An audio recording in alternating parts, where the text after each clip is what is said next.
నమస్కారం city news కి స్వాగతం. ముందుగా ముఖ్యాంశాలు.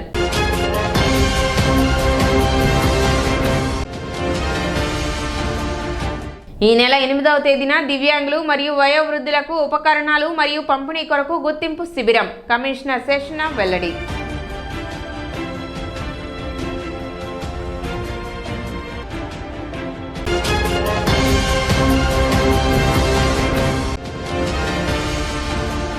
చిత్తశుద్ధితో సాధన చేస్తే మంచి విజయాలు సాధించవచ్చు. కేఎస్ఆర్ తైక్వాండో క్రీడాకారుల సన్మాన కార్యక్రమంలో వీరవల్లి మురళి.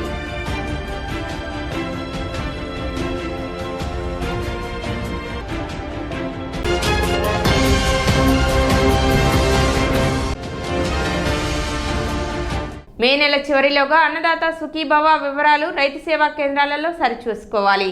రైతులకు విజ్ఞప్తి చేసిన ఏడీఏ ఉషారాణి.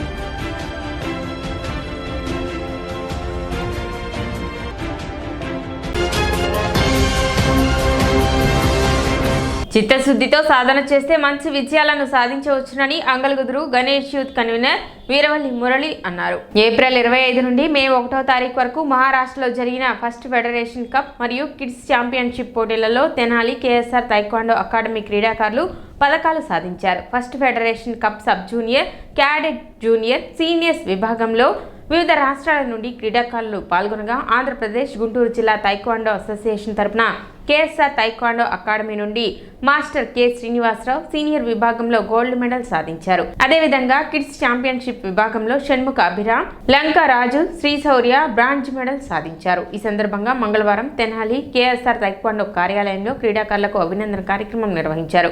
కార్యక్రమానికి వీరవల్లి మురళి ముఖ్య అతిథిగా హాజరై పథకాలు సాధించిన క్రీడాకారులను అభినందించారు. ఈ అకాడమీలో గురువుగా ఉన్నటువంటి కేఎస్ఆర్ శ్రీనివాసరావు గారు, ఆయన కూడా సీనియర్స్ విభాగంలో గోల్డ్ మెడల్ సాధించారంటే నిజంగా తెనాలికి ఒక గర్వకారణం. నెక్స్ట్ ఇంటర్నేషనల్కి వీళ్ళు ఎలిజిబుల్ అవుతారనేది మనకు స్పష్టంగా అర్థమవుతుంది. తెనాలి నుంచి ఈ గడ్డ మీద నుంచి నేషనల్స్కి ఆ కాంపిటీషన్స్కి వెళ్ళటం అనేది, ముఖ్యంగా ఆడపిల్లలు ఆ స్థాయిలో పాల్గొనడం అనేది నిజంగా చాలా సంతోషం. దాంట్లో కేఎస్ఆర్ శ్రీనివాసరావు గారి వాళ్ళ పాప కూడా ఈ విభాగంలో పాల్గొనడానికి వెళ్ళటం అనేది నిజంగా ఆయన యొక్క కృషి, ఆయన యొక్క పట్టుదలకు వాళ్ళ పిల్లలు కూడా తండ్రి గారి యొక్క పేరు నిలబెట్టాలి, దేశంలో ఒక గొప్ప క్రీడాకారిణిగా మనం నిలబడాలి అనే దాంట్లో ఈ చిన్నారులు ఉత్తరాఖండ్ పోటీలకు వెళ్ళటం నిజంగా మేమందరం కూడా హృదయపూర్వకంగా అభినందనలు తెలియజేసుకుంటూ, మంచి విజయాలు సాధించి ఈ గడ్డకు ఒక మంచి క్రీడాకారులుగా ఈ రాష్ట్రానికి, ఈ దేశానికి పేరు తెచ్చే స్థాయిలో వీళ్ళు వెళ్ళాలని చెప్పేసి మనస్ఫూర్తిగా వీళ్ళకి అభినందనలు తెలియజేసుకుంటూ కార్యక్రమంలో అంగళగుదురు గ్రామ ఉప సర్పంచ్ కనగాల నాగభూషణం, తుల్లిమిల్లి పోతురాజు, అకాడమీ కోచ్ శ్రీనివాసరావు తదితరులు పాల్గొన్నారు. టైక్వాండో కరాటే పోటీలు జరిగితే మరి 9 మంది గోల్డ్ మెడల్ సాధించడం, 11 మంది బ్రాంజ్ మెడల్ సాధించడం. కరాటే పోటీల్లో మరి మన తెనాల్లో వెళ్ళిన 6గురిలో 4 సాధించడం గోల్డ్ మెడల్స్ అంటే చాలా చిన్న విషయం కాదు. అది మన తెనాలికి గర్వకారణం. ఆ విధంగా ఈ పిల్లల్ని తీర్చిదిద్దుతున్న మన KSR institute, taekwondo institute Srinivas గారికి హృదయపూర్వకంగా ధన్యవాదాలు తెలుపుతున్నాం. అలానే ఇంకా మిగిలిన పిల్లలు కూడా మరి రేపు ఉత్తరాఖండ్లో జరుగు పోటీలకు కూడా సంసిద్ధులై మళ్ళీ మెడల్ సాధించాలని మనస్ఫూర్తిగా కోరుకుంటూ, డివిజనల్ స్పోర్ట్స్ కాంప్లెక్స్ నాసిక్ మహారాష్ట్రలోని federation cup, national federation cup జరిగినాయి నాసిక్లో, మరియు కిడ్స్ ఛాంపియన్షిప్ జరిగినాయి. ఇవి మొత్తం 25 నుంచి మే 1 వరకు జరిగినాయి. ఈ కార్యక్రమానికి, ఈ ప్రోగ్రానికి Guntur district taekwondo association Tenali KSR taekwondo academy నుంచి 6గురు పాల్గొనగా 4 మెడల్ సాధించారు. 3 గోల్డ్ మెడల్, 1 బ్రాంజ్ మెడల్ సాధించారు. ఇందు మూలంగా మన గౌరవనీయులు వీరవల్లి మురళి గారిని, తుల్లిమిల్లి పోతురాజు గారిని, కె నాగభూషణ గారిని మన అకాడమీకి పిలిపించి వాళ్ళు మా పిల్లలకి మంచి ఆశీర్వాదం అందించాలని పట్టణంలో జరుగుతున్న అభివృద్ధి కార్యక్రమాలలో భాగంగా ఆక్రమణలను తొలగించడం జరుగుతుందని మున్సిపల్ కమిషనర్ బండి శేషన్న తెలిపారు. గుంటూరు రోడ్లో డ్రైన్ నిర్మాణం చేపట్టడం జరుగుతుందని, ఆ ప్రాంతంలో ఆక్రమణలు ఉన్నాయని, ఆక్రమణదారులు స్వచ్ఛందంగా తొలగించుకోవాలని ఆయన సూచించారు. పట్టణ అభివృద్ధికి ప్రతి ఒక్కరూ సహకరించాలని ఆయన కోరారు.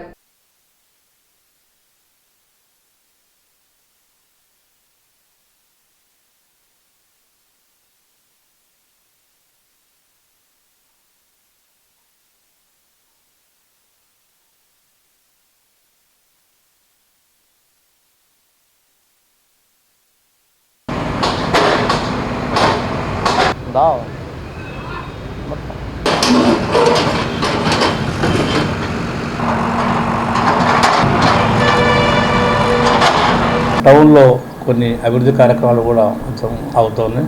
గుంటూరు రోడ్లో ఒక డ్రైన్ కన్స్ట్రక్షన్ యాక్టివిటీ అవుతుంది. సో అది 15th FC గ్రాంట్లో చేపట్టినటువంటి డ్రైను. అక్కడ కొన్ని ఎంక్రోచ్మెంట్లు ఉన్నాయి. ఆ ఎంక్రోచ్మెంట్ రిమూవల్ కూడా అవుతుంది. సో ఆ ప్రాంతంలో ఉన్నటువంటి వారందరూ కూడా దుకాణదారులు కానీ ఇతరత్ర ఎవరన్నా ఉంటే కనుక ఆ కార్యక్రమానికి సహకరించండి. ఎందుకంటే డ్రైన్ చక్కగా వస్తుంది. డ్రైన్ బాగుంటే కనుక డ్రైన్ వాటర్ కానీ ఫ్రీ ఫ్లో ఉంటుంది. డ్రైన్స్ అన్నీ కూడా ఫ్రీ ఫ్లో ఉంటే కనుక దోమలు, క్రిములు, కీటకాలు ఇట్లాంటివన్నీ ఉండవు. అవి లేకపోతే కనుక ఆరోగ్యంగా ఉంటుంది. కాబట్టి ప్రభుత్వం అంటే మనం చేస్తున్నట్టు ఈ యొక్క ప్రోగ్రామ్ను వీళ్ళందరూ కూడా గమనించాలి, సహకరిస్తేనే అభివృద్ధి వస్తుంది. మీరే స్వయంగా సర్దుకుంటే కనుక అంత స్మూత్గా ఉంటుంది. ఒక 2 నెలల్లోనే డ్రైన్ చక్కగా కడతాం. రైనీ సీజన్ వచ్చేకల్లా ఆ ప్రాంతంలో చక్కటి డ్రైన్ వాటర్ కానీ ఫ్రీ ఫ్లో ఉండే విధంగా చేయాలేసి అనుకుంటున్నాం. దీనికి అందరూ కూడా సహకరించాలని కోరుతున్నాం. పట్టణ నాచరపేటలోని సంకావారి కొట్ల బజారులో వేయించేసి ఉన్న పాండురంగ స్వామి దేవస్థానం 85వ వార్షికోత్సవ మహోత్సవాలు వైభవంగా నిర్వహించనున్నారు. ఈ నెల 8వ తేదీ నుండి 13వ తేదీ వరకు ఈ వార్షిక మహోత్సవాలు అంగరంగ వైభవంగా నిర్వహించడం జరుగుతుందని, ప్రతిరోజు ఉదయం స్వామివారికి పంచామృత అభిషేకాలు, విశేష పూజలు, సాయంత్రం సాంస్కృతిక మరియు ఆధ్యాత్మిక కార్యక్రమాలు ఉంటాయని, 13వ తేదీ భక్తులకు అన్నప్రసాద వితరణ కార్యక్రమం నిర్వహించడం జరుగుతుందని, భక్తులు విశేష సంఖ్యలో పాల్గొని స్వామివారి కృపకు పాత్రలు కావాలని ఆలయ అర్చకులు తురగా నాగరాజు శర్మ తెలిపారు. సంకారు కోట్ల దగ్గర వేయించేసినటువంటి శ్రీ పాండురంగ స్వామివారి దేవస్థానమునందు గత 85 సంవత్సరములుగా వార్షిక మహోత్సవములు అత్యంత వైభవంగా భక్తుల సహాయ సహకారంతో చేయటం జరుగుతున్నది. అట్లాగే ఈ సంవత్సరం కూడా 85వ సంవత్సరంలో అడుగుపెడుతుంది. దాని సందర్భంగా 8వ తారీఖు నుంచి 13వ తారీఖు వరకు 6 రోజులు కూడా స్వామివారి యొక్క వార్షిక మహోత్సవాలు అత్యంత వైభవంగా జరుగుతుంటాయి. ప్రతిరోజు ఉదయం స్వామివారికి 6:30 పంచామృత సుగంధ ద్రవ్యాలతో అభిషేకములు, తర్వాత విష్ణు సహస్రనామ పూజలు, తీర్థప్రసాదాలు వినియోగం ఉంటుంది. అట్లాగే ప్రతిరోజు సాయంత్రం 6:30 నుండి ప్రతిరోజు కూడా ఆధ్యాత్మిక కార్యక్రమాలు ఏర్పాటు చేయడం జరిగినది. కావున భక్తులందరూ కూడా ఈ కార్యక్రమాలలో పాల్గొని స్వామివారి దర్శించి తీర్థప్రసాదాలు స్వీకరించి స్వామివారి కృపకు పాత్రలు కావాల్సిందిగా కోరుతున్నాము. 13వ తారీఖు అన్నదాన కార్యక్రమం భక్తులందరూ కూడా సుమారు ఒక 5,000 మందికి అన్నదానం కార్యక్రమం ఏర్పాటు చేయడం జరిగింది. తెనాలి వ్యవసాయ సబ్ డివిజన్ పరిధిలో భూసార పరీక్షలు నిర్వహిస్తున్నట్లు ఏడీఏ ఉషారాణి తెలిపారు. ప్రస్తుతం జొన్న పంట కోతలు పూర్తి అయ్యాయని, మొక్కజొన్న ఇంకా పూర్తి కావాల్సి ఉందని, అది కూడా పూర్తయిన తర్వాత రోటోవేటర్తో కలియదున్నిన తర్వాత భూసార పరీక్షలు చేయడం జరుగుతుందని, అవసరమైన రైతులు రైతు సేవా కేంద్రాలలో సంప్రదించి భూసార పరీక్షలు చేయించుకోవాలని అన్నారు. రైతులు ఈ అవకాశాన్ని సద్వినియోగం చేసుకోవాలని ఆమె విజ్ఞప్తి చేశారు. మనకు జొన్న, మొక్కజొన్న అన్నీ కూడా జొన్న అంతా హార్వెస్టింగ్ అయిపోయింది, మొక్కజొన్న హార్వెస్టింగ్ అవుతూ ఉంది. కాబట్టి మొక్కజొన్న కూడా పూర్తిగా హార్వెస్టింగ్ అయిన తర్వాత ఆ క్రాప్ రెసిడ్యూస్ అంటే పంట అవశేషాలన్నీ కూడా రోటావేటర్ వేసిన తర్వాత భూమంతా కూడా మరి శుభ్రంగా ఉన్నప్పుడు మనము సాయిల్ శాంపిల్స్ కలెక్షన్ అనేది కంపల్సరీగా చేసుకోవాలి. ప్రతి రైతు కూడా మరి మీ యొక్క మట్టి నమూనాను తీసుకోవడానికి రైతు సేవా కేంద్రం యొక్క మరి విఏఏని సంప్రదించవలసిందిగా తెలియపరుస్తున్నాను. ముఖ్యంగా ఈ సాయిల్ శాంపిల్స్ టార్గెట్ కనుక మనం చూసుకుంటే తెనాలి వచ్చి 950 మట్టి శాంపిల్స్ అంటే మట్టి నమూనాల యొక్క టార్గెట్ ఇవ్వడం జరిగింది. మీ పొలాల్లో ఎక్కడైనా చౌడున్నా, పాల చౌడున్నా, కారు చౌడున్నా తప్పనిసరిగా మన ఆర్ఎస్కే మీ ప్రాంతాల్లో ఉన్నటువంటి ఆర్ఎస్కే సిబ్బందిని మరి కాంటాక్ట్ చేసి సాయిల్ శాంపుల్ తీసి లేదా తీయటానికి వారి యొక్క సహకారాన్ని మీరు కోరుకున్నట్లయితే వారు కూడా వచ్చి ఈ విషయంలో మీకు సహకరిస్తారు. ఇప్పుడు ఒక చిన్న విరామం.